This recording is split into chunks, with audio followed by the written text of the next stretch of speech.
하나님 말씀 같이 보죠. 우리 에스더서 4장 13절부터 16절입니다. 오늘 그 에스더서 전체를 제가 한번 설명하면서 하려고 그러는데요. 한번 여러분도 집에서 에스더서 전체를 한번 읽어보면 좋겠습니다. 왜냐하면 굉장히 재밌는 역사적 내용이 담겨 있으니까요. 우리 한 절씩 교독할 거예요. 제가 먼저 13절 봅니다. 모르드게가 그를 시켜 에스더에게 화답하되 너는 왕궁에 있으니 모든 유다인 중에 홀로 면하리라 생각지 말라.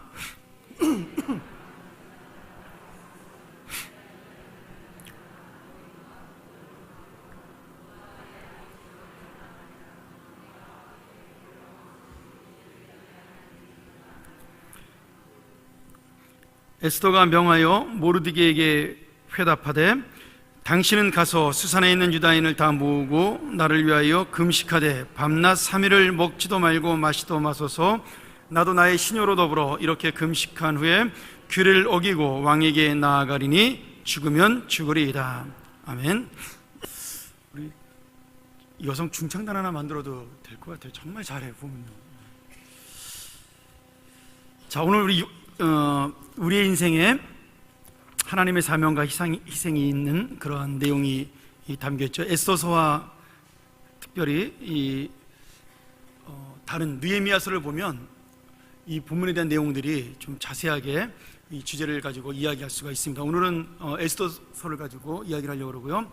제가 오늘 제목을 영광인가 희생인가 이렇게 잡았습니다. 우리가 과연 하나님의 일을 맡을 때 그것이 나에게 영광을 위해 주신 것이냐, 희생을 위해 주신 것이냐. 우리가 3주 동안 배워왔지만 결국 하나라는 거죠. 마지막 내가 맡은 사명, 그 다음에 그 사명의 끝은 하나님의 내 희생을 통한 영광. 그러나 그 영광은 결국 하나님의 영광으로 끝나지 않냐고 내 인생의 영광으로까지 함께 되는 그런 역사를 보여주는 것이 우리 일꾼을 세우시는 하나님의 은혜입니다. 제가 나중에 한번 에스더서를 강의할 생각이 있었는데 오늘은 좀 한번 이렇게 보나마나 몇 년 뒤에 하면 다 잊어버릴 테니까 오늘 그냥 한번 쭉 한번 제가 이렇게 설베이를 하고 그리고 여러분들하고 좀 설명을 하도록 그렇게 하겠습니다. 에스더서의 전체 내용은 뭐냐면 에스더라는 그 이스라엘 여인이 페르시아의 왕비가 돼서 그 자기 이스라엘 백성을 죽이려고 했던, 멸망시키려고 했던 하만이라는 당시의 페르시아의 총리에 대항해서 하나님의 믿음으로 이겨나가고 그 하만을 물리치고 자기의 외삼촌이었던 모르드게와 함께 하나님의 그 놀라운 영광을 드러내는 일을 한 것, 그것이 바로 에스더서 전체의 주제라고 볼 수가 있죠. 우리가 조금 역사적 배경을 좀 살펴볼 필요가 있는데요. 아하수에로 왕이라는 이름은 역사에는 셀세스 왕이라고 나옵니다. 셀세스. 여러분 혹시 그 영화 300이라는 영화 보셨나요? 이건 좀 볼 필요가 있는데 영화 300이 조금 잔인하긴 한데 그 영화 300이 바로 요 아하수에로 왕과 다시 말하면 페르시아와 그 스파르타와 그 아테네 연합군의 전쟁을 주제로 해서 만든 영화입니다. 거기에 성경적인 얘기는 나오지 않지만 그 당시 역사를 볼 수 있는 영화죠. 이 아하수에로 왕이라는 이름은 딱 그 두 번밖에 기록되어 있지 않습니다. 에스라서 4장 6절과 다니엘서 9장 1절에만 나오는데요. 485년 BC 485년부터 465년까지 21년 동안 페르시아를 다스린 이 왕이었습니다. 페르시아가 세계 최고의 강대국이 돼가지고 3차 페르시아 전쟁을 일으킵니다. 나중에 헬라의 알렉산더에게 완전히 대패할 때까지 페르시아가 100만 명이 넘는 군사를 이끌고 그 당시 중동과 유럽 전체를 지배하던 그런 강대국이었죠. 그때 이 페르시아가 완전히 유럽을 넘어가기 위해서 아테네와 전쟁을 벌이게 되는데요. 그게 바로 1차 페르시아 전쟁입니다. 우리가 아는 다리우스 왕이 그 메데 왕이죠. 그 파사와 메데는 한 나라나 마찬가지입니다. 그 다리우스 왕이 원정을 해서 그리스 본토까지 진출하는데 도중에 실패하고 돌아오게 되죠. 여러 가지 이유로. 그 다음에 2차 그 페르시아 전쟁이 있습니다. 또 이 다리우스 1세가 아테네를 응징할 목적으로 배를 타고 이렇게 쳐들어가다가 전쟁에서 크게 패하죠. 그때 그 전쟁의 승리를 전하로 아테네까지 달려왔던 사람이 바로 마라톤 평야에 싸운 그 전쟁입니다. 그래서 이때 마라톤이라는 것이 생겨난 그 전쟁이죠. 그리고 우리가 오늘 에스더서의 배경이 되는 마지막 3차 페르시아 전쟁은 페르시아가 이 그리스와 전쟁할 때 완전히 총력을 기울였던 전쟁입니다. 그래서 아테네와 스파르타가 연합을 하고 그리스 도시국가들이 협력을 맺어서 이 페르시아와 이제 전쟁을 벌이게 되는데, 당시 페르시아 군대를 전멸시켰던 그 480년의 그 해전 이름이 살라미스 해전 전투라는 겁니다. 아마 우리나라 해군 교본에도 이 전투가 나온 것 같아요. 배우거든요. 그러니까 이순신 장군의 명랑대첩, 그 세계적인 전쟁으로는 펠로폰네소스 전쟁, 이 살라미스 해전, 이런 것들이 이제 전쟁 교본에 나올 정도로 아주 유명한 해전이죠. 이렇게 해서 나중에 3번의 전쟁을 통해서 페르시아가 패권을 놓치게 되고 결국 모든 주도권이 이제 그리스 쪽으로 넘어가는 그런 일이 벌어지게 되고, 그 그리스에서 이제 다시 말하면 헬라, 그 알렉산더 대왕의 아버지인 필립이 이 그리스 전체를 장악하면서 이제 알렉산더 대제가 그 뒤를 이어서 세계를 정복하고 유럽을 정복하는 그런 역사가 있게 되는 거죠. 근데 에스더서의 배경은 어떻게 되냐면 486년에 이 아하수에로 왕, 다시 말하면 이 세세스 왕이라는 사람이 장관들과 사람들을 다 모아놓고 전쟁을 일으키기 전에 6개월 동안 잔치를 벌이게 됩니다. 나라가 워낙 크니까 하루 이틀 하는 게 아니라 6개월 동안 잔치를 벌여서 그 그리스와 마지막 전쟁하기 전에 신하들을 위로하고 분위기를 복돋고 이렇게 해서 전쟁에 승리할 수 있는 그런 중요한 잔치였죠. 그러면서 이 왕의 모든 권위, 이 잔치를 통해서 이 페르시아의 왕이 세계 최고의 왕이라는 걸 보여주는 그러한 잔치를 벌이게 됩니다. 그 당시에 왕비가 와스티라는 사람이었는데, 여기 왕비는 정실인지 후실인지는 나오지 않고, 여러분 에스더의 왕비는 페르시아의 정실 부인은 아니었습니다. 이 당시에 아하수에로 왕의 첩이 10명이 있었는데 이방인으로서 정실 부인이 되기는 어렵고, 아마 첫 번째 쉽게 말하면 우리나라 말로 하는 뭐라 그러나요? 10인 정도 되나요? 이 정도의 계급, 그러니까 왕비는 아니고 그 바로 밑에 있었던 그 정도의 후궁이라고 우리가 볼 수가 있는 거죠.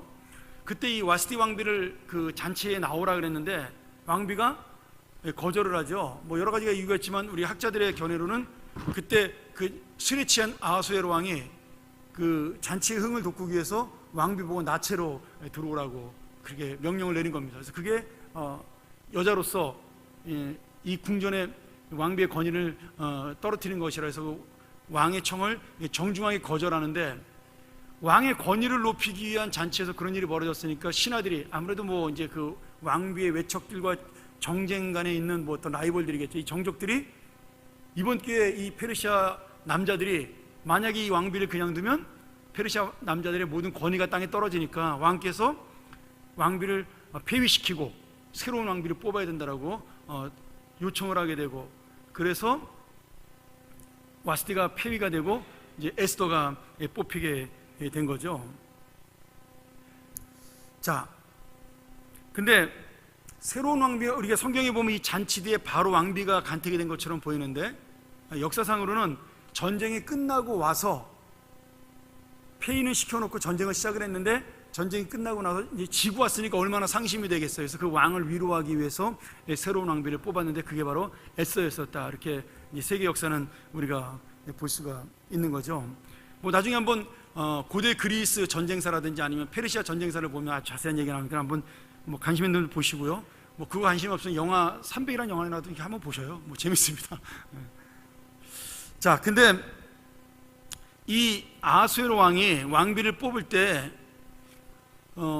자기 나라 사람들의 원래 이제 이 페르시아 법은 유력한 7가문의 딸 중에서 왕비를 간택해야만 하는 게 페르시아의 법이었어요. 근데 이상하게도 이 아하수에로 왕이 이번 왕비를 뽑을 때는 전국에 있는 모든 여자들을 후보로 삼아서 뽑게 되었습니다. 아무래도 성경에는 그렇게 나오지 않지만 이전에 있었던 그런 어떤 와스티를 폐위시키는 과정에서 있었던 정치적인 어떤 경쟁들, 그런 것들을 없애기 위해서 이 페르시아의 그 정치와는 상관이 없는 사람을 뽑은 게 에스더가 아니었나라고 우리가 추측을 해볼 수가 있는 거죠. 어쨌든 결국 그렇게 해서 에스더는 왕비가 되었고, 이것이 하나님께서 역사를 이용해서 하나님의 그 역사를 보여주는, 하나님의 살아계심을 보여주는 그런 놀라운 장면에 이제 이 역사가 들어오게 되는 거죠. 자, 그러면 왜 이 에스더서가 이스라엘의 구원을 위한 책이 되었나? 그 페르시아가 전 세계를 정복하면서 이스라엘도 정복을 하고 뭐 이렇게 다 정복을 했지만, 그 당시에 먼저 정복했던 나라 중에 이스라엘의 원수였던 아말렉이라는 나라가 있었습니다. 여러분 기억하시죠? 지난주 수요일날 우리 박신열 목사님이 그 본문 가지고 설교했었는데, 출애굽기 17장 14절에 보면 아말렉이 이스라엘 백성들이 출애굽을 해서 광야를 가는 도중에 뒤에서 공격을 합니다. 그러니까 원래 옛날의 전투는 지금처럼 뭐 이렇게 뭐 뒤통수를 치거나 게릴라전이나 이런 거 하는 게 아니라, 저 앞에 군사가 나오면 이쪽도 군사가 나와서 딱 붙는 거예요. 정당하게 1대1로. 그래서 깨끗하게 이기면 이기는 거고 지면 지는 겁니다. 그러니까 뭐 지금처럼 뭐 뒤에서 옆을 치거나 막 그런 법이 없는 거죠. 근데 이 아말렉은 비겁하게 이스라엘 백성들의 뒤에를 배후를 쳤습니다. 이게 뭐냐면, 보통 전진을 할 때 앞에 그 법계가 가고 제사장들이 가고 지파의 젊은 사람들이 가고 맨 뒤에 따라오기 힘든 노인들과 여자들, 아이들이 뒤를 따라오게 됐습니다. 그러니까 아말렉이 지금 어디를 쳐들어온 거예요? 뒤에 있는 노약자들을 공격해서 쳐들어온 거예요. 그러니까 이 전쟁에서 이기고 지는 게 문제가 아니라 아말렉의 비겁한 모습 때문에 하나님이 분노를 해서 내가 아말렉의 씨를 말려버리겠다, 이렇게 말씀을 하시죠. 그래서 그 전쟁에서 모세가 두 팔을 들고 아론과 훌의 도움으로 승리했는데, 나중에 하나님이 그 약속을 지키기 위해서 어떻게 그 전쟁을 승리를 이끈 다음에 아말렉을 멸망시키냐면, 사무엘상에 보면 사울이 왕이 된 다음에 아말렉과 전쟁을 해서 아말렉 왕 아각을 사로잡습니다. 여러분 기억나시죠? 근데 아말렉 왕 아각을 안 죽이고 그 포로로 잡잖아요. 그리고 좋은 그 소와 양들을 죽이지 않고 하나님께서 완전히 진멸하라 그랬는데, 그래서 또 사울이 왕자리에서 쫓겨나는 그런 범죄를 하게 되는 동기가 바로 아말렉의 진멸이죠. 그러니까 지금 광야 시대에 있었던 그 하나님의 약속, 하나님의 예언이 사울왕을 통해서 성취가 된 겁니다. 아말렉이. 그리고 이제 그때부터 아말렉은 이제 부족으로서 조그맣게 남아있는 그러한 민족이 된 거죠. 이스라엘에게 완전히 박살이 나고 난 다음에. 그러다가 페르시아에 들어갔고, 그 아말렉의 후손 중에 하만이라는 사람이 출세를 해서 지금 페르시아의 총리가 된 겁니다. 좀 복잡하지만 역사는 이렇게 됐어요. 근데 이 아말렉은 아말렉 자손이니까 이 하만이라는 총리는 이스라엘 사람들에 대한 감정이 조상 때부터 좋지 않은 거죠. 그 상태에서 모르드게가 보초를 쓰고 있는데, 자기가 총리니까 말을 타고 들어가면 다 인사를 하는데 모르드게는 인사를 하지 않는 겁니다. 왜? 모르드게는 이스라엘 사람이고 아말렉 사람이니까 모르드게도 그 어떤 신앙적 자존심으로, 민족적 자존심으로 인사를 하지 않는 거죠. 그게 화가 나서 이 하만이 자기에게 그 굴복하지 않는 모르드게를 죽이려고 처음에 생각을 했다가, 그것이 아니라 우리 조상들의 원수인 이스라엘까지 다 전부 다 죽여버리자. 그래서 이스라엘 모든 백성을 죽이기로 결정을 내립니다. 물론 그 안에 여러 가지 이야기가 있었지만, 이제 이 하만이 왕의 총애를 받으니까 왕에게 내가 당신에게 많은 돈을 주겠다, 그래서 이 이스라엘 백성들을 우리가 다 없애버리자, 이 반란을 일으킬 수 있는 위험한 민족이다, 이런 식으로 모함을 해가지고 이스라엘 백성들을 전부 다 멸망시킬 수 있도록 이제 제비 뽑는 날짜만 기다리게 된 거죠. 자, 이제 여기서부터가 이제 에스더서의 시작입니다. 그때 오늘 우리의 본문인 모르드게가 에스더를 불러다가 이렇게 얘기하는 거죠. 자, 지금 우리 백성이 다 죽게 되었다. 그런데 마지막으로 너는 살아남겠지, 왕비니까. 그러나 우리 모두 죽는다. 이제 네가 할 일이 있는 것이다. 이때를 위해서 네가 왕비가 된 것이다. 그러나 만약 네가 너의 목숨이 두려워서 이 하나님이 주신 너의 사명을 감당하지 못하면 하나님은 우리를 다른 방법으로 하나님의 약속 때문에 구원하실 것이다. 이렇게 이야기를 하는 겁니다. 그러니까 지금 이게 굉장히 중요한 말이에요. 하나님의 구원은 어떻게든지 이루어지는데, 그 구원이 너를 통해서 이루어지느냐 아니면 다른 방법을 통해서 이루어지냐가 바로 신앙의 결단이다, 이거죠.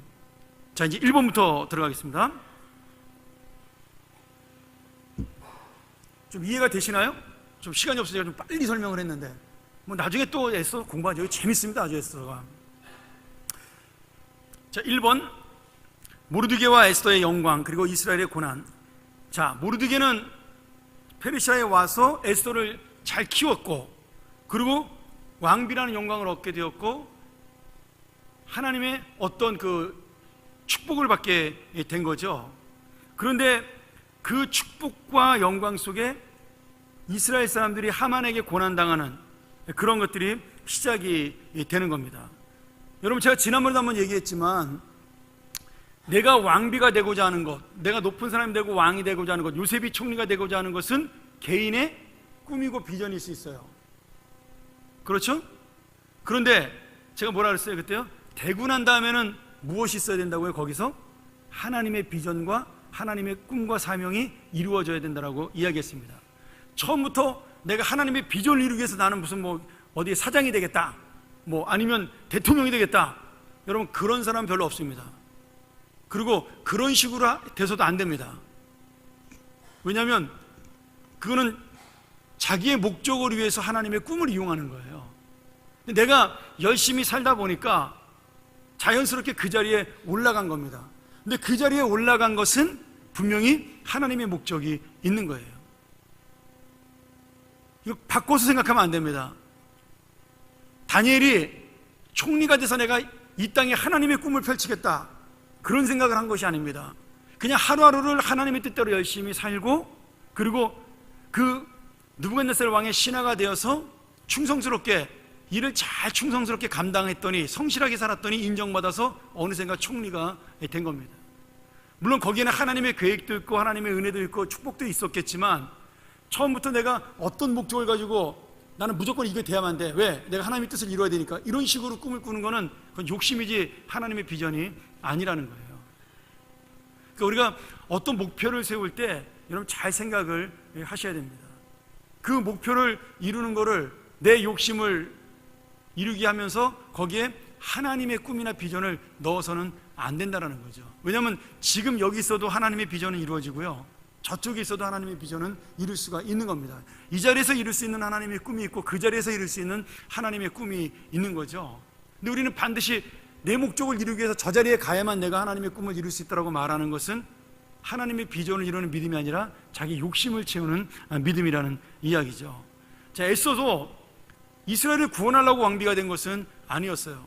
그러나 왕비가 된 다음에 이런 사건이 터졌고, 그때서야 내가 왕비가 된 이유를 왕을 만나서 정확한 사정을 이야기할 수 있는 사람으로 하나님께서 세우셨다는 것을 깨닫게 된 겁니다.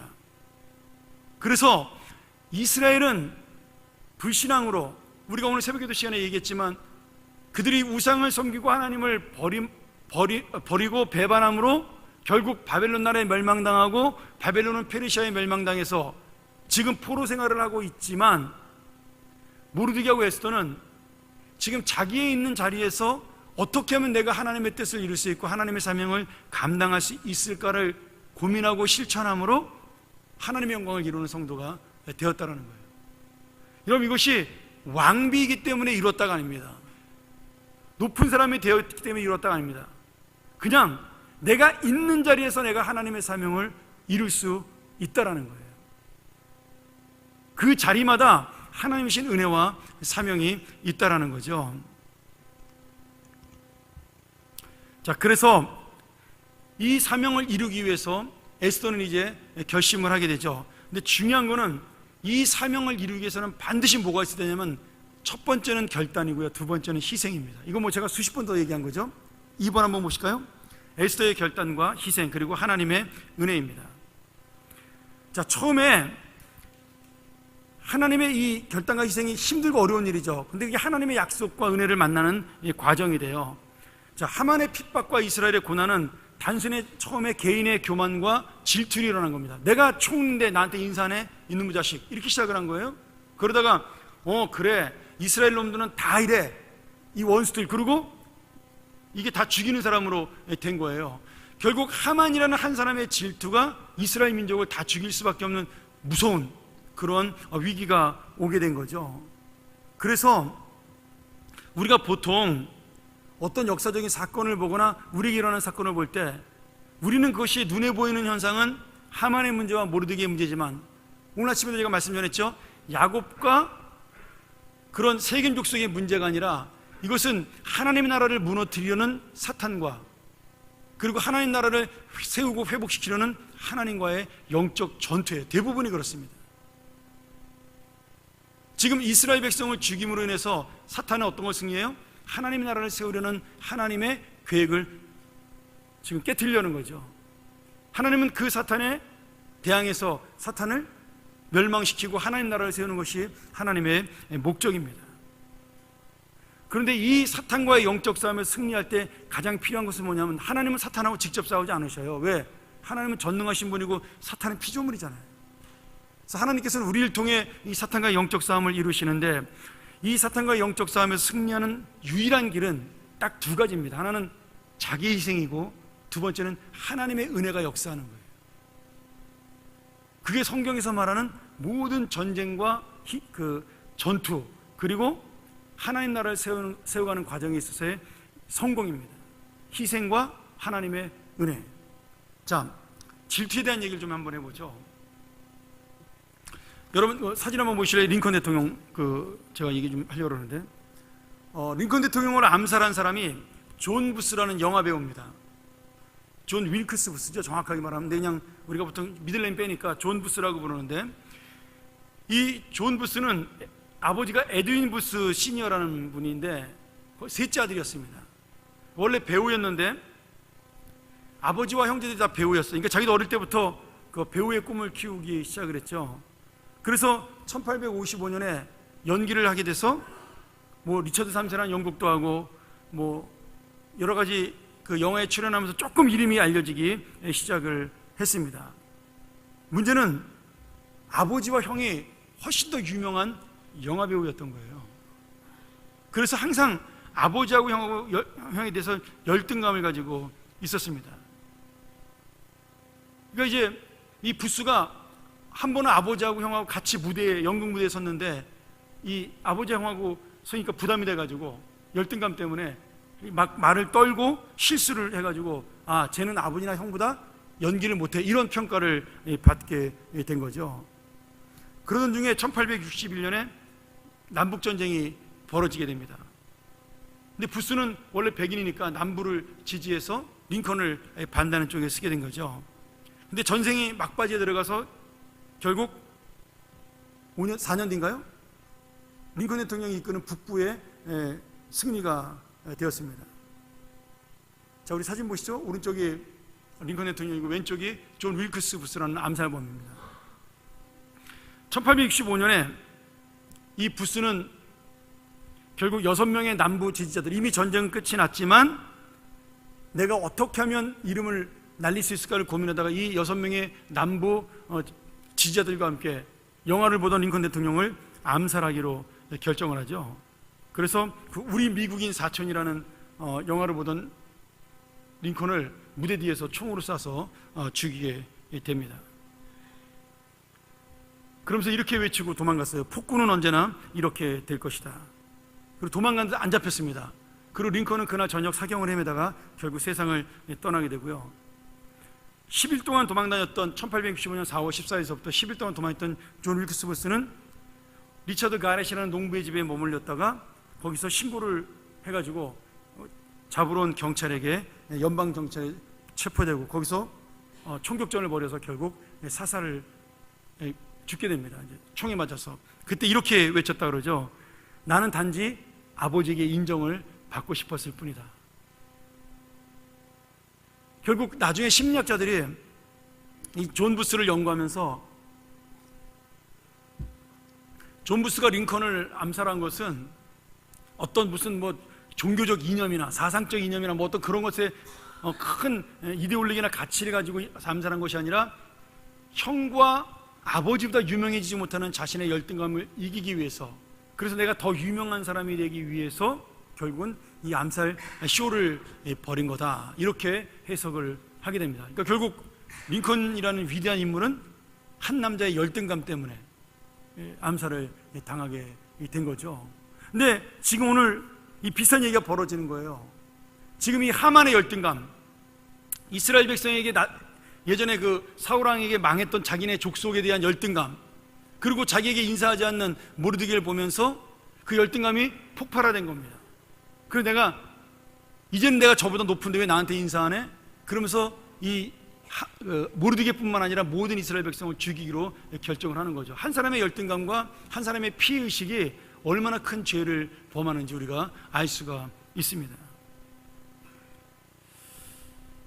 그래서 여러분, 우리가 이 땅을 살아가면서 이 개인의 어떤 그 자신의 감정 같은 거를 우선시 여기게 되면요, 그게 굉장히 큰 평지풍파를 일으킬 수가 있습니다. 교회는 더더욱 심해요, 그게요.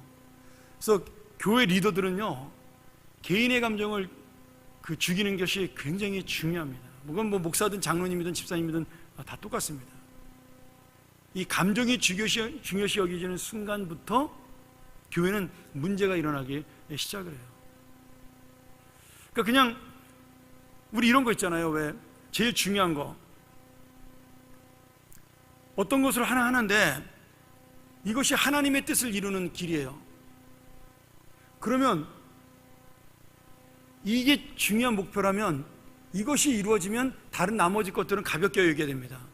근데 이것을 이루기 위해서 중간에 가벼운 그런 것들이 다 소중히 여기는 사람들 있잖아요. 그러니까 이 본질보다 이 가벼운 것 때문에 결국 싸움이 일어나고 상처를 받게 되고 그 나중에 본질이 망가지는 역할을 하게 됩니다. 자, 한번 예를 들어 볼까요? 오늘 제가 재밌는 일이 있었습니다. 아침에, 죄송합니다, 우리 교회에서 일어난 일이니까 저를 가지고 좀 설명을 하죠.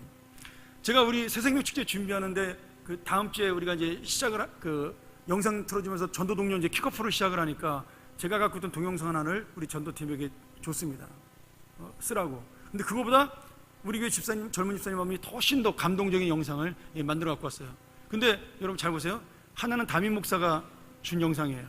하나는 젊은 집사가 준 영상이에요. 그러면 어느 영상이 더 권위가 있죠?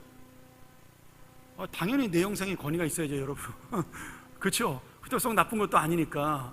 근데 새생명 축제 준비해서 영상팀에서 준비하다가 목사님 것도 괜찮지만 집사님이 준 게 훨씬 더 감동적이다. 그래서 우리가 이거를 쓰기로 하자. 그렇게 했단 말이죠. 그러면은 한번 생각해 보세요. 그 이야기를 할 때 제 성격은요, 아무 문제가 안 되거든요. 저는 초등학생이 만든 영상이라 할지라도 괜찮으면 그냥 쓰면 돼요. 중요한 거는 생명축제가 잘 되는 거잖아요. 근데 우리 집사님들은 나한테 그 얘기할 때, 목사님 준 영상을 우리가 이번에 첫 번째로 못 쓰겠습니다라고 얘기할 때 그게 쉬운 일은 아니죠. 제가 아까 저한테 부탁을 하는데 그걸 느낌을 받았어요. 목사님 혹시 이것 때문에 기분 상하시면 어떨까, 그런 느낌을 제가 좀 받았단 말이죠. 근데 나는 전혀 상관이 없거든요. 왜냐하면 내가 준 영상 자체도 새생명 축제위원회를 위해서 준 거지, 내가 영상을 뭐 좋은 걸 골랐다 이런 걸 자랑하려고 만든 게 아니에요. 그리고 여러분 보는 사람들이 뭐 저걸 목사님이 골랐네, 집사님 골랐네, 누가 알겠어요. 그런 차이라는 거예요. 근데 만약에 제가 이제 그 생각이 난 거예요. 만약 이걸 가지고 내가 기분 나쁘게, 아니 내가 준 걸 써야지 말이야, 이거 별 차이도 없구만, 이러면 어떻게 되는 거죠? 이제 본질이 어떤 은혜스러운 영상이 중요하냐가 아니라 이제 목사님의 기분이 나쁘냐 안 나쁘냐가 이 사역을 결정하게 되는 거예요. 여러분, 교회에서 상처받는 일의 90%는 이런 데서 터집니다. 한번 생각해 보세요. 여러분, 좋은 목사님 만날 줄 아세요. 근데 저는 정말 이런 데 관심이 없어요. 그러니까 우리 부목사님들 저한테 좀 그런 거에 대해서 그 부담을 느낄 때가 있는 것 같은데, 저는 이렇게든 저렇게든 상관없다고 항상 얘기를 하거든요. 그냥 잘 되면 된다, 이런 거죠. 예를 들어서 신방을 가는데 제가 가든 누가 가든 누가 아파요. 그리고 제일 중요한 건 뭐죠? 담임 목사냐 부목사가 냐 뭐 연사가 냐, 제일 중요한 건 뭘까요? 빨리 가는 게 중요해요. 누가 가냐가 아니라 빨리 가는 게 제일 중요한 겁니다. 빨리 가는 게. 그렇죠? 근데 빨리 갔어요, 여전사님이. 그럼 제가 전화해가지고, 아니 나한테 말도 없이 혼자 빨리 가? 이게 아니라는 거예요. 그런 문제는 빨리 갔다 와도 괜찮은 거예요. 근데 우리나라는 유교 나라이기 때문에 이게 안 돼요. 저 사람이 죽어가도 오늘 목사님이 말을 안 하면, 목사님 모르면, 내가 세미나 가서 안 왔어, 그러면 내가 세미나 올 때까지 기다려야 되는 거예요. 사람 죽어도. 그게 우리나라의 문화라는 거죠. 이게 교회에서는 이래서는 안 된다는 거죠. 교회는 뭐가 제일 중요해요? 제가 항상 얘기하잖아요. 하나님의 영광, 그리고 그 영광을 위해서 하나님이 제일 중요하시는 영원히 살아나는 게 중요하다는 거. 그 일을 위해서 우리가 세워졌다는 거죠. 그러니 거기에 우리의 자존심이나 거기에 우리의 뭐 우월함이나 계급이나 이런 것이 필요가 없다라는 거예요. 물론 질서는 필요하지만 이제 그런 부분들이 뭐 기분 나빠 왜 나한테 말 안 하고가 이런 식으로 반응하면 안 된다는 거예요. 그러니까 제가 이제 우리 교육자들한테 항상 그래요. 누가 아프거나 문제가 생기면 바로 아무나 교육자실 카톡방에 먼저 띄워라. 왜 그러죠? 빨리 하는 게 중요하기 때문에 그렇습니다. 그러면 누가 띄우든 상관없잖아요. 뭐 영화부에서 띄우든 그럴 수 있잖아요. 영화부 교사가 아프면 목자보다 전사님 먼저 할 수도 있고, 아니면 뭐 목원이 아프면 전사님보다 목자가 먼저 할 수 있잖아요. 그러다 그 목자랑 친한 교육자가 들으면 그 사람이 나랑 교구는 다르지만 내가 먼저 알았어 이렇게 해서 얘기할 수 있잖아요. 그러면 중요한 거는 가장 먼저 소식을 전하는 겁니다. 그러니까 제가 그런 부분에서 예를 들어서 먼저 보고라고 하면 이렇게 교육자실에 이렇게 올려서 저한테 야단 맞는 경우는 한 번도 없어요. 근데 늦게 올리면 저한테 혼납니다. 빼먹거나 늦게 올리면 혼나는 거죠. 서로 눈치 보고 뭐 이건 네 권한이네 내 권한이네. 여러분 제가 부목사 10년 넘게 하면서요, 그것 때문에 제일 힘들었습니다. 아니 누가 신방 가면 어떻고 누가 먼저 가면 어떻고 그 영혼만 살면 되잖아요. 근데 뭐 날 빼놓고 갔느니 뭐 아니면 뭐 나한테 말 안 하고 갔느니 우리 교구인데 왜 네가 먼저 전화했느니. 이게 그게 하나님 나라의 사역을 방해하는 사역이죠. 물론 거기 들어가면 뭐 행정적이고 뭐 조직적이고 뭐 이런 시스템상의 문제도 있고 뭐 그런 것들은 있지만, 사람의 영혼이 중요하다고 생각하면 당한 쪽에서 입장도 이해해 줄 수가 있어야 되고, 하는 쪽에서도 철저하게 그 부분을 자기를 드러내지 않아야 된다는 거예요. 근데 대부분 먼저 하려는 사람들은 내가 먼저 했어를 자랑하려고 그러고, 모르는 사람들은 나는 몰랐어에 대해서 억울해한다는 거예요. 둘 다 잘못된 거죠. 근데 그게 지금 교육제를 예를 들었지만 어떤 교수도 있는 일이에요 이거는. 근데 교인들도 똑같습니다. 똑같아요. 여러분 제가 왜 이야기를 하냐면, 제가 좀 솔직하잖아요. 근데 이런 얘기들을 빙빙빙 돌려서 얘기하면 절대 못 알아들어요, 교인들이요. 이게 대놓고 얘기를 해야 알아듣죠. 하나님이 중요시 여기는 게 뭐냐라는 거예요. 하나님이 중요시 여기는 게. 그러니까 지금 우리가 이 감정의 문제, 질투의 문제가 얼마나 큰 일을 일으켰는지 하만이라는 사람을 통해서 알 수가 있는 거죠. 여러분 모르드게의 지금 사명은 뭐예요? 하만에게 인사하는 게 사명이 아니죠. 모르드게의 사명은 성문 문직입니다. 성문을 잘 지키면 되는 거예요. 모르드게는 그 일에 충성을 다했어요. 그래서 그 자기 성문 옆에서 반역을 저지르던 그 두 사람을 발각하는, 고발하는 그러한 공로도 크게 얻게 됩니다. 그런 공도 세우게 되잖아요. 하만에게 인사를 안 했지만 모르드게는 자기의 사명을 최선을 다해 감당을 한 겁니다. 근데 우리는 이 문지기의 사명은 제일 중요한 게 왕궁을 지키는 것인데, 높은 사람들, 위에 있는 사람들 그렇게 생각 안 하는 거예요. 나한테 인사하는 게 더 우선인 겁니다. 이것이 하나님의 일을 할 때도 똑같다라는 거예요. 결국 그 하만의 질투심, 열등감이 이렇게 무서운 학살 사건을 일으킨 겁니다. 여러분 히틀러도 마찬가지예요. 히틀러의 심리학을 연구하면요, 히틀러가 왜 유대인들을 그렇게 많이 죽였냐. 근데 사실은 히틀러에도 유대인의 피가 있거든요. 그게 외가 쪽으로.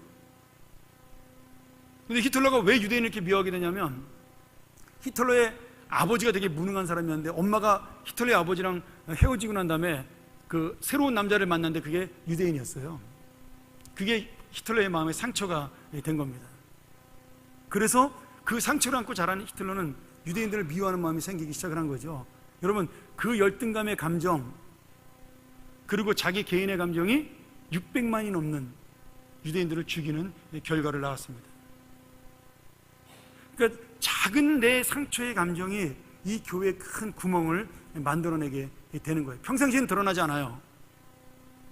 그런데 부정적인 일이 발생하거나 큰 일이 닥쳤을 때 그 일을 결정하는 것은 결국 그 사람이 갖고 있는 개인 감정 때문에 교회는 갈등하고 싸우게 되고 문제가 됩니다.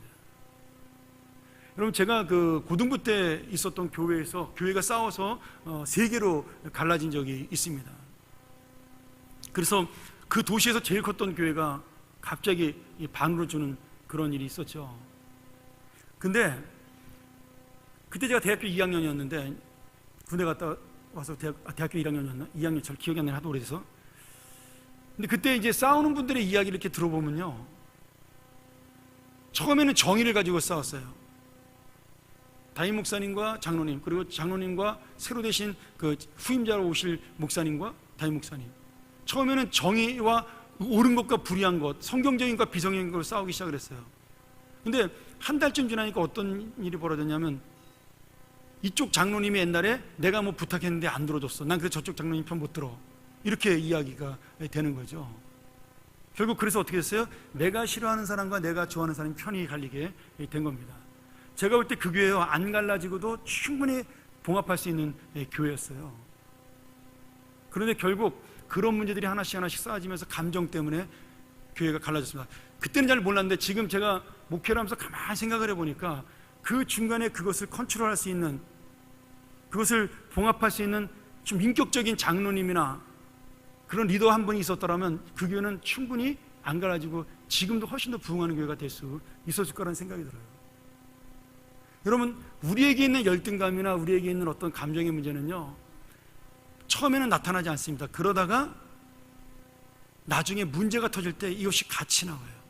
근데 그때 우리가 하나님의 일이냐 아니면 내 감정이냐, 하나님의 어떤 옳은 일을 하는 것이냐 아니면 내 만족을 채우는 것이냐, 이런 것들을 여러분 정확하게 우리가 구별할 수 있는 통찰력을 가지고 있어야 됩니다. 다른 사람한테도 마찬가지고요. 꼭 문제가 있어서만 그런 것이 아니라 어떤 사역을 할 때도 마찬가지라는 거예요. 내가 이 사역을 할 때 기쁘게 사역할 수 있느냐 아니면 내가 힘들게 사역할 수 있느냐도 결국 감정의 문제라는 거예요. 그러니까 우리 하나님의 일꾼들은 이 감정을 컨트롤하고 스스로 넘어설 수 있는 그런 마음을 가져야 저는 하나님의 교회를 좀 더 바르게 세우지 않을까라는 생각을 해보게 됩니다. 자, 사람들은요 굉장히 이기적이에요. 제가 한번 여러분에게 이 통계를 보여드릴까요? 한번 띄워주실래요? 지난번 우리 정대건 장로님께서 우리 장로님들 카톡에 올린 것 중에 하나인데, 뉴스엔조이가 조사한 20, 30대 크리스찬 대상으로 한 설문조사예요. 화면 보시면서요, 여러분 20대와 30대가 가고 싶은 교회 1번, 작고 건강한 교회 43%, 예배 분위기 좋은 교회 24.1%, 민주적 의사소통이 가능한 교회 16.8%, 정치 및 사회 참여를 하는 교회 9.5%. 굉장히 좋아 보이는 교회죠.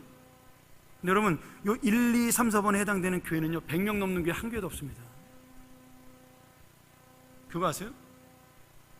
청년들은 이런 교회를 가고 싶어 하는데, 말은 그렇게 하는데 이런 교회는 청년이 하나도 없어요. 지금 제 친구들이 개척해서 하는 교회들 중에 많은 교회들이 이렇게 합니다. 작고 건강하고요, 예배 분위기 좋고요, 민주적인 의사소통이 가능해요. 그리고 정치 및 사회 참여도 열심히 합니다. 바르게 살자고. 근데 그 교회 청년들 안 가요. 왜? 교회가 작아서. 거짓말인 거죠. 그러니까 좋은 거는 자기들도 알고 있어. 그러나 움직이지 않는 거죠. 자, 두 번째, 20, 30대가 교회를 떠나는 이유. 첫 번째, 교인들의 신앙 고백과 삶의 길이가 커서 18.6%, 독단적이고 권위적인 담임 목사님 때문에 9.9%, 교회 내 갈등과 분란 7%, 헌금 강요 7%. 여러분, 만약에 이 퍼센트대이지로 교회가 움직인다면 지금 사랑의 교회는 해체해야 되는 겁니다.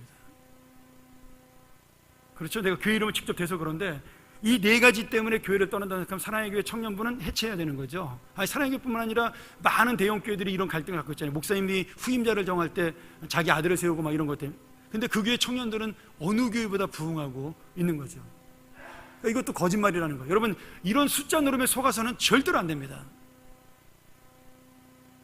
청년들은 바른 생각은 책을 보고 신문을 보고 그것이 옳다라고 세뇌당하고 주입이 된 거지 행동으로 절대로 옮기지 못해요. 청년들만 그런 게 아니라 어른도 마찬가지예요. 제가 청년들을 예를 든 거지만, 자, 또 하나 보죠. 20, 30대가 본 한국교회 문제점. 1번, 교회 대형화, 불투명한 재정구조, 지나친 전도활동, 과도한 교회 건축, 세습, 교회 내 개그 문제. 1, 2, 3, 4, 5, 6에 들어가는 교회들이 가장 한국에서 큰 교회고 가장 청년이 많은 교회입니다. 아이러니하죠. 다 떠나야 되는데 이 교회에 다 몰려 있어요. 자기들은 안 간다 그러면서. 자, 하나 더 보죠. 목회자의 자격 11.4%. 물론 목회자의 자격은 좀 객관적이지 않아서 제가 말하기는 어렵지만, 지금 딱 하나만 보더라도 대형화된 교회를 청년들이 싫어한다. 그런데 대형화된 교회 청년들이 제일 많아요.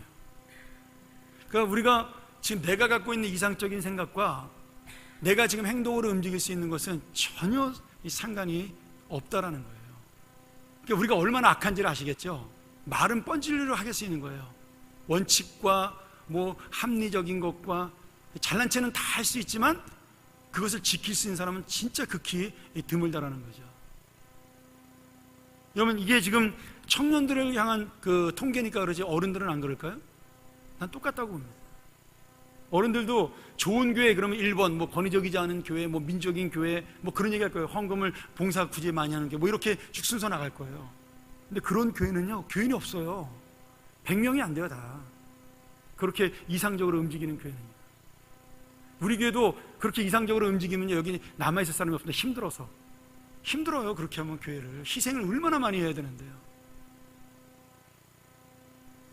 그러니까 우리가 속으면 안 된다는 거예요. 자기의 올바른 지식이 내가 삶의 결단으로 나갈 것이다라고 착각하면 오산이라는 거예요. 결국 그게 뭐냐면 에스더가 마지막에 했던 결단, 네가 살아날지 모르지만 너는 하나님은 다른 방법으로 구원할 것이라고 말했을 때 그 구원의 통로가 내게 되겠다고 생각해서 왕 앞에 나아가는 거. 그 당시는 왕이 부르지 않는데 왕비가 앞에 나가면 왕이 쫓아낼 수가 있었어요. 죽일 수도 있었고. 아마 중요한 그 왕이 국사를 하고 있으니까 그러겠죠.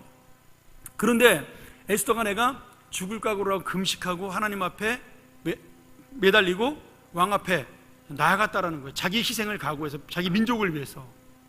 그래서 왕 앞에 나가서 그 왕이 하나님이 그 마음을 감동시켜서 에스더를 보고 너무 이뻐가지고 들어오라 그러고 너의 소원이 무엇이냐고 물어보고, 그러면서 하만이 저지른 죄악들, 당신이 오해하고 있는 부분들, 그런 것들을 정직하고 진실하게 이야기해서 이 왕이, 아하수에로 왕이 하만을 숙청하고 이스라엘 백성을 구원하는 그런 귀한 역사가 일어난 것, 그런 은혜의 통로, 구원의 통로로 사용한 것이 바로 에스더와 모르드게의 희생에 있었다는 거예요.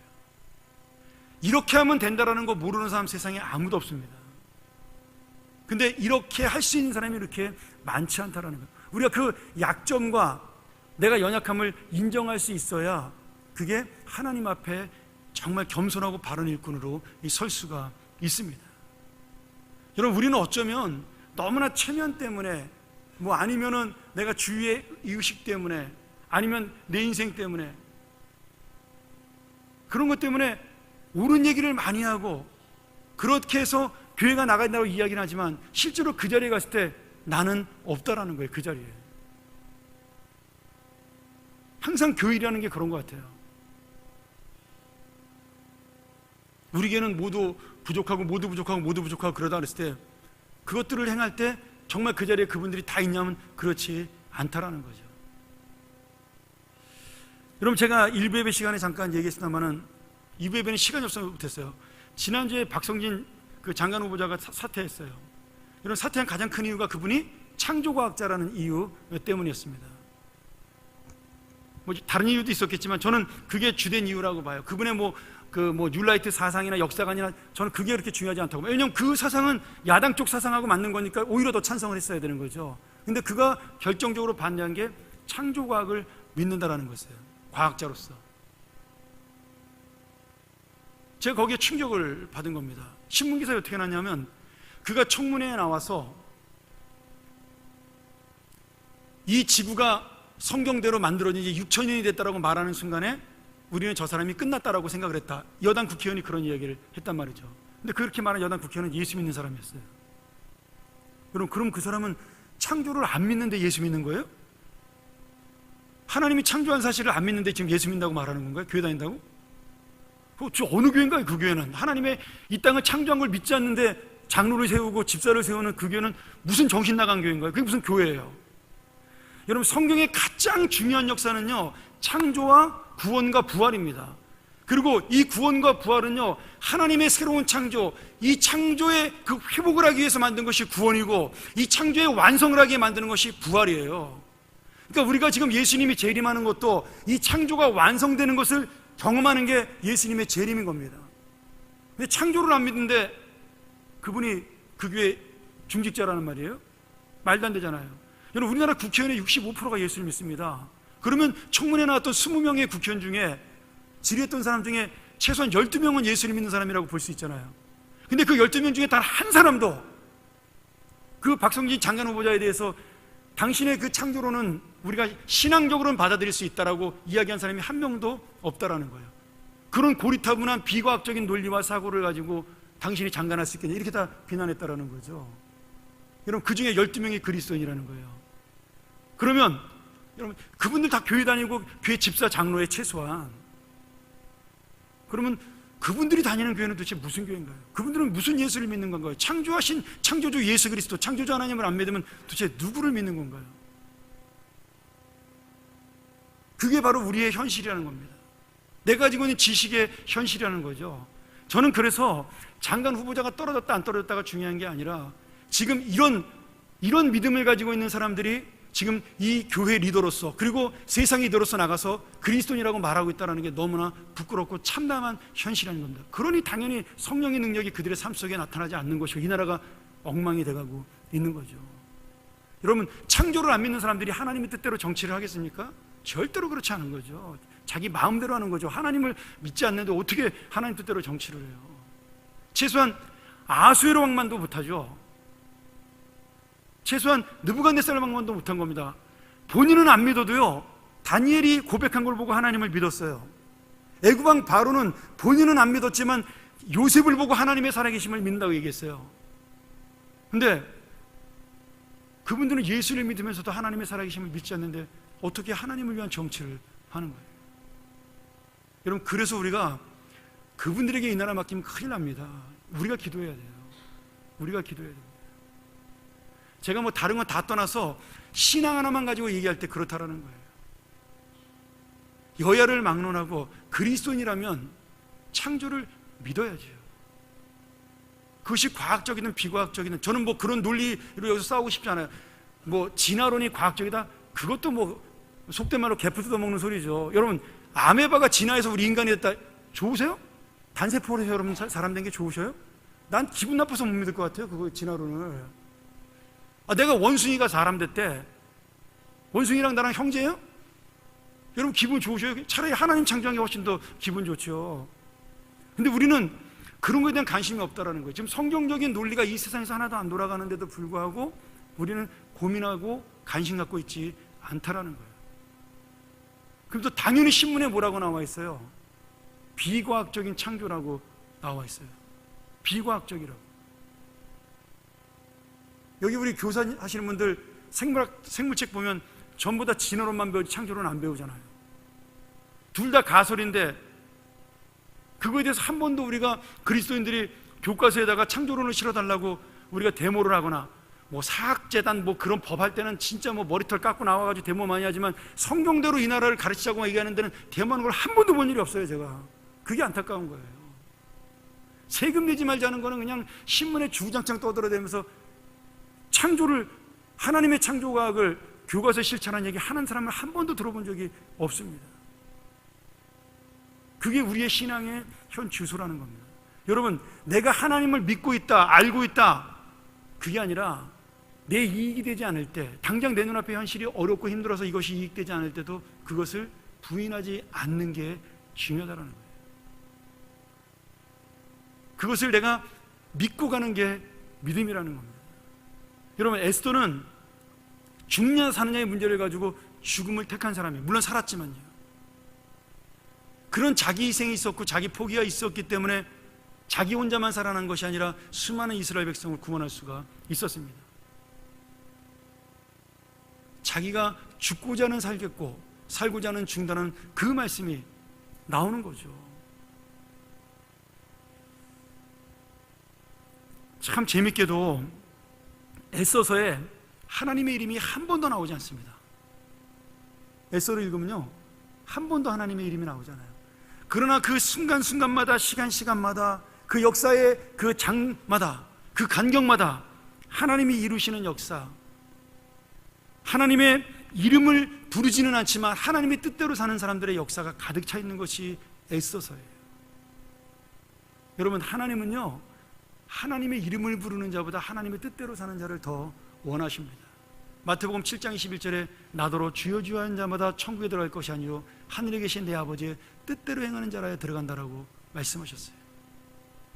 우리가 내가 알고 있는 것, 내가 배운 것, 그리고 내가 지금 머릿속에 생각하는 이 모든 것들이 여러분의 감정을, 여러분의 욕심을, 그 다음에 여러분의 개인적인 이익을 절대로 이기지 못합니다.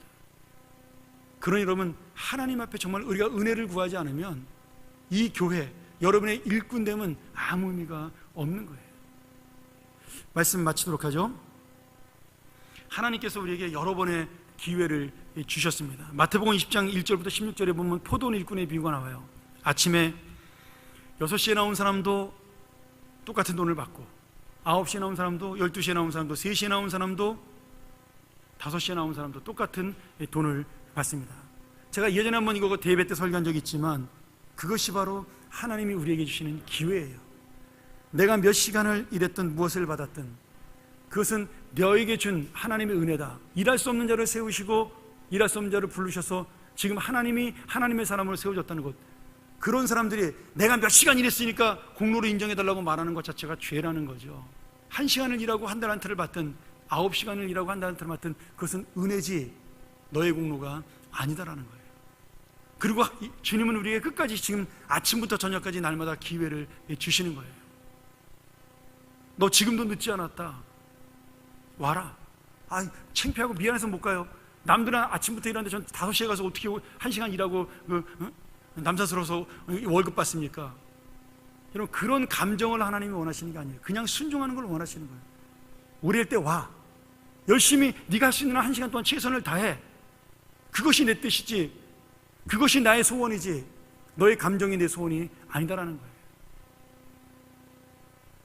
오늘 여러분, 이렇게 일하는 사람들을 통해서 하나님은 영광을 얻습니다. 그리고 이렇게 희생하는 사람들을 통해서 그 사람의 사명을 통해서 하나님 나라는 세워져 가는 겁니다. 이스라엘 백성들은 이 에스더서의 놀라운 구원의 역사를 기억하면서 불임절이라는 절기를 지킵니다. 요한복음 5장에 나오죠. 그 불임의 부르가 제비 뽑다라는 말이에요. 제비 뽑다. 하만이 이스라엘 백성을 죽일 날을 결정하기 위해서 제비를 뽑으려고 그랬어요. 근데 자기가 그날이, 제비 뽑힌 날이 자기가 죽는 날이 된 겁니다. 이스라엘에게는 구원의 날, 감정으로 살았던 하만에게는 심판의 날. 그래서 그 제비 뽑은 그날이 이스라엘의 구원의 날이 되었기 때문에 이스라엘 사람들은 그날을 명절로, 불임절이라는 명절로 지키게 되었습니다.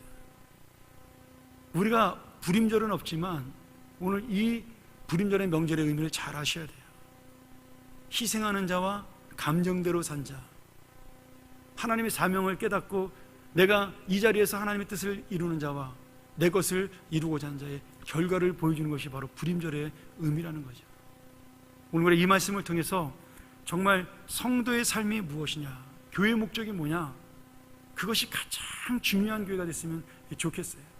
나의 체면, 나의 자존심, 나의 능력, 이런 게 아니라 정말 하나님의 뜻, 그리고 정말 하나님의 목적, 그런 것들이 이루어져서 이 교회 오는 자마다 생명이 드러나고 이 교회 오는 자마다 영혼이 살아나고, 그럼 얼마나 신나고 기쁘고 즐거운 교회가 되겠어요.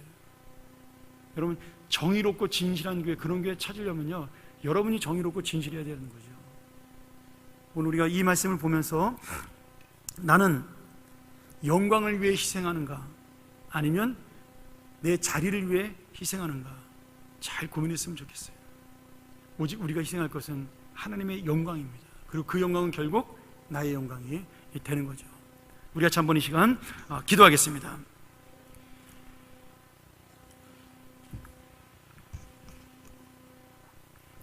우리 한번 이 말씀 기억하면서, 우리 한 달 동안 많이 잊어버리기도 했겠지만 동영상으로 한 번 더 들으시면서 여러분 기억했으면 좋겠어요.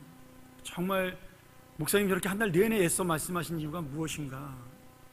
제 결론의 하나는 십자가의 희생이 있어야 교회가 세워진다는 겁니다. 내가 죽어야 교회가 산다는 거죠. 오늘 그런 내가 믿음을 갖게 해달라고, 이번에 우리 임직되는 모든 분들이 그런 마음으로 살게 해달라고 우리 한번 같이 통성으로 기도하고 마치도록 하죠. 기도하겠습니다. 하나님 아버지, 부족한 자가 주의 말씀을 빌어 이 귀한 은혜를 전했습니다. 나는 부족하고 연약하지만 하나님의 성령의 그 은혜가, 성령의 감동이 우리의 마음에 있어 어떤 때는 내가 욕심 때문에 넘어지기도 하고, 어떤 때는 감정 때문에 휩쓸리기도 하고, 어떤 때는 내 것을 챙기기도 하지만, 그러나 결국 나의 결정은 주님의 뜻이고 주님의 목적이고 주님의 영광임을 내가 결정할 수 있는 믿음으로 가는 자 되게 도와 주시옵소서. 아버지 하나님, 이 일을 통하여 나를 조금은 희생하고 나를 좀 내려놓고 포기하는 자, 그래서 주님의 십자가를 정말 함께 지고 갈 수 있는 그런 일꾼들, 그런 사람들이 함께 사역하는 교회, 함께 나아가는 교회, 함께 우리가 울고 웃는 교회, 함께 기뻐하는 교회가 될 수 있도록 인도하여 주시옵소서. 하나님 아버지, 오늘 이 말씀을 통하여 우리 마음이 좀 더 뜨거워지게 도와주시고, 좀 더 새로워지게 도와주시고, 내가 아닌 하나님이 드러나게 도와주시고, 내가 원하는 것이 아닌 하나님의 뜻이 이루어지는 놀라운 역사가 있게 도와주시옵소서. 이제 우리가 이 모든 공부를 마치고 또 기도하며 일꾼들을 뽑기 위해서 준비합니다. 하나님이 선택한 자들, 하나님이 준비한 자들, 그리고 기도로 예비된 자들이 하나님께 선출될 수 있도록 은혜 내려 주시옵소서.